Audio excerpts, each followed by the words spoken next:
वैदिक सभ्यता।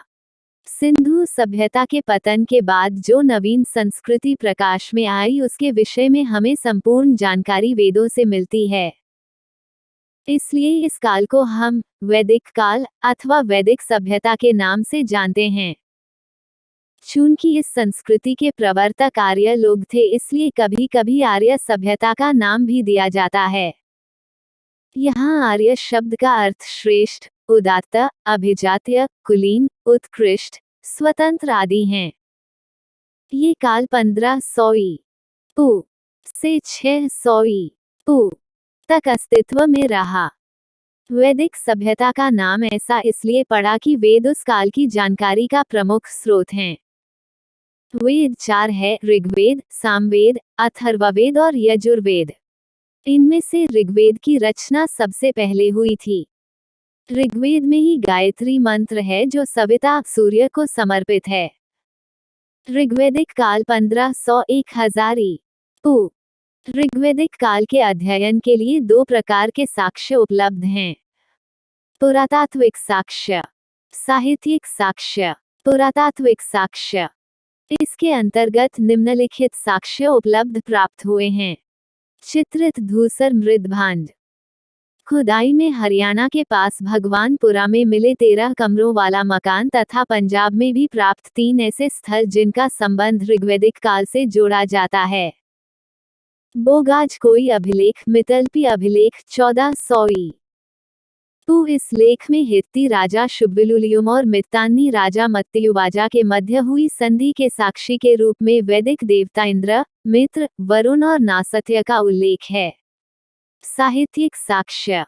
ऋग्वेद में 10 मंडल एवं 1028 मंडल सूक्त है।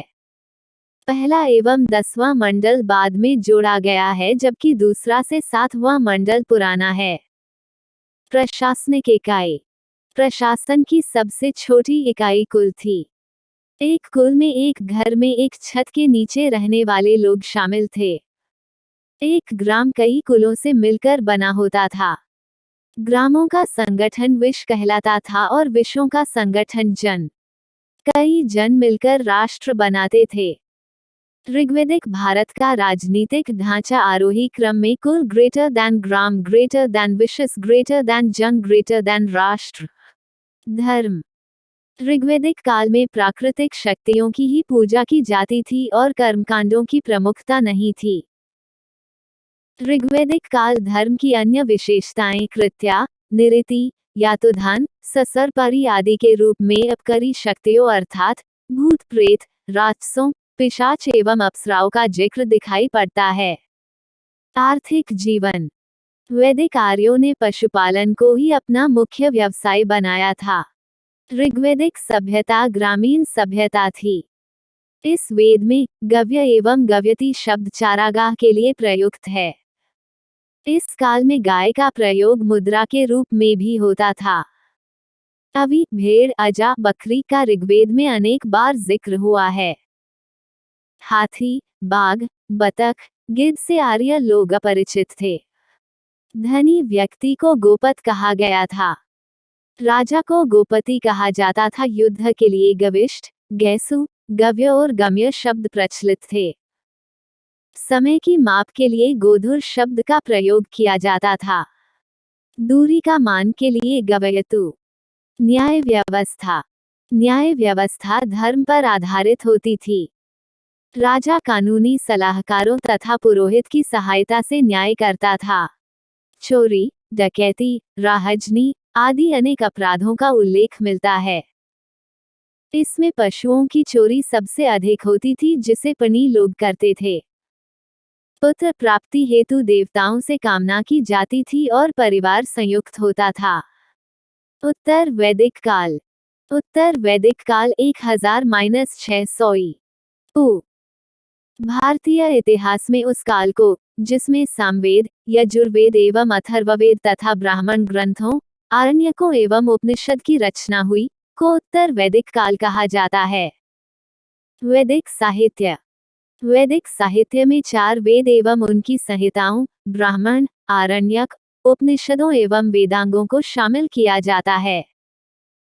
वेदों की संख्या 4 है। ऋग्वेद, सामवेद, यजुर्वेद और अथर्ववेद। ऋग्वेद, सामवेद, यजुर्वेद और अथर्ववेद विश्व के प्रथम प्रामाणिक ग्रंथ है। वेदों को अपौरुषेय कहा गया है। गुरु द्वारा शिष्यों को मौखिक रूप से कंठस्थ कराने के कारण वेदों को श्रुति की संज्ञा दी गई है। ऋग्वेद। ऋग्वेद देवताओं की स्तुति से संबंधित रचनाओं का संग्रह है। ये 10 मंडलों में विभक्त है। इसमें 2 से 7 तक के मंडल प्राचीनतम माने जाते हैं। प्रथम एवं दशम मंडल बाद में जोड़े गए हैं। इसमें 1028 सूक्त हैं। इसकी भाषा पद्यात्मक है। ऋग्वेद में 33 देवों दिव्य गुणों से युक्त पदार्थों का उल्लेख मिलता है। प्रसिद्ध गायत्री मंत्र जो सूर्य से संबंधित देवी गायत्री को संबोधित है, ऋग्वेद में सर्वप्रथम प्राप्त होता है। अस्तो मा सद्गमय वाक्य ऋग्वेद से लिया गया है। ऋग्वेद में मंत्र को कंठस्थ करने में स्त्रियों के नाम भी मिलते हैं, जिनमें प्रमुख हैं लोपामुद्रा, घोषा, शाची, पौलोमी एवं काक्षावृत्ति आदि। इसके पुरोहित का नाम होत्री है। यजुर्वेद। यजु का अर्थ होता है यज्ञ। यजुर्वेद वेद में यज्ञ की विधियों का वर्णन किया गया है। इसमें मंत्रों का संकलन अनुष्ठानिक यज्ञ के समय सस्तर पाठ करने के उद्देश्य से किया गया है। इसमें मंत्रों के साथ साथ धार्मिक अनुष्ठानों का भी विवरण है, जिसे मंत्रोच्चारण के साथ संपादित किए जाने का विधान सुझाया गया है। यजुर्वेद की भाषा पद्यात्मक एवं गद्यात्मक दोनों है। यजुर्वेद की 2 शाखाएं हैं, कृष्ण यजुर्वेद तथा शुक्ल यजुर्वेद। कृष्ण यजुर्वेद की 4 शाखाएं हैं, मैत्रायणी संहिता, काठक संहिता, कपिथल तथा संहिता। शुक्ल यजुर्वेद की 2 शाखाएं हैं, मध्यान्ह तथा कव संहिता। ये 40 अध्याय में विभाजित है। इसी ग्रंथ में पहली बार राजसूय तथा वाजपेय जैसे 2 राजकीय समारोह का उल्लेख है। सामवेद। सामवेद की रचना ऋग्वेद में दिए गए मंत्रों को गाने योग्य बनाने हेतु की गई थी। इसमें 1810 छंद हैं, जिनमें 75 को छोड़कर शेष सभी ऋग्वेद में उल्लेखित हैं।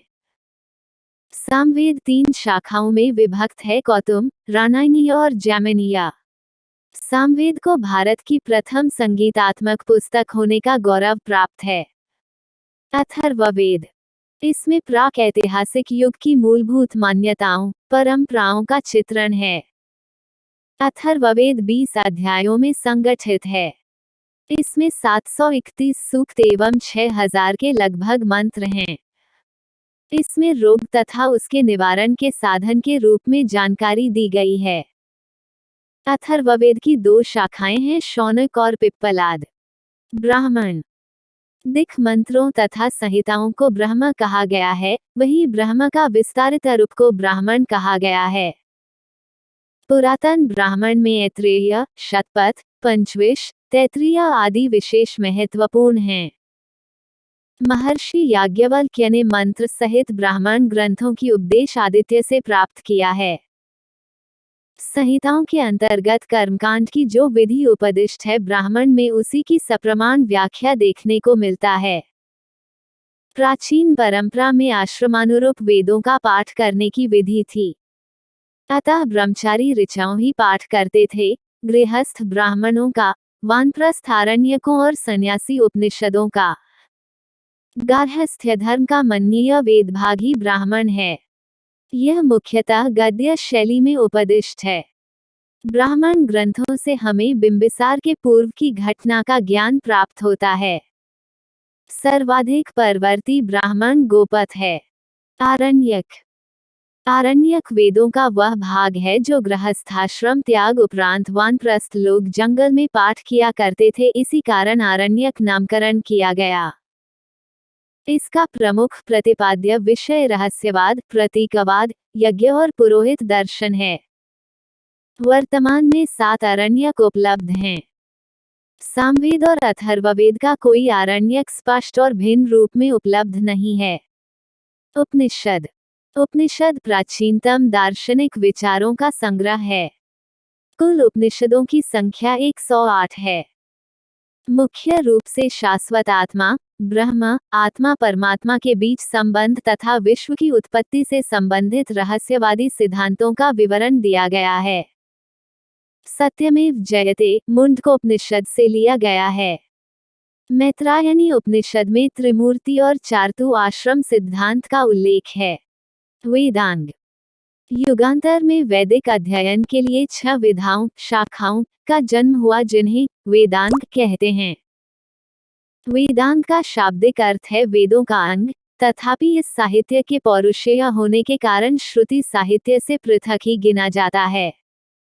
वेदांग को स्मृति भी कहा जाता है, क्योंकि यह मनुष्यों की कृति मानी जाती है। वेदांग सूत्र के रूप में है, इसमें कम शब्दों में अधिक तथ्य रखने का प्रयास किया गया है। वेदांग की संख्या 6 है।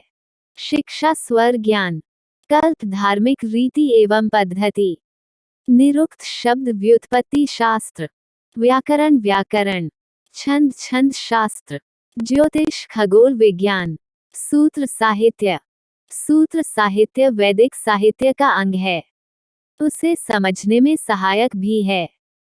ब्रह्म सूत्र भगवान विष्णु के अवतार भगवान श्रीवेद व्यास ने वेदांत पर यह परमगूढ़ ग्रंथ लिखा है। कल्प सूत्र ऐतिहासिक दृष्टि से सर्वाधिक महत्वपूर्ण, वेदों का हस्त स्थानीय वेदांग। श्रोत सूत्र महायज्ञ से संबंधित विस्तृत विधि विधानों की व्याख्या। वेदांग कल्प सूत्र का पहला भाग।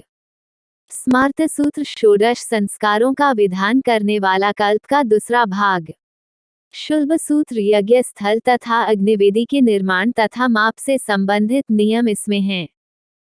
इसमें भारतीय ज्यामिति का प्रारंभिक रूप दिखाई देता है। कल्प का तीसरा भाग। धर्म सूत्र, इसमें सामाजिक धार्मिक कानून तथा आचार संहिता है। कल्प का चौथा भाग। गृह्य सूत्र पारिवारिक संस्कारों, उत्सवों तथा वैयक्तिक यज्ञों से संबंधित विधि विधानों की चर्चा है।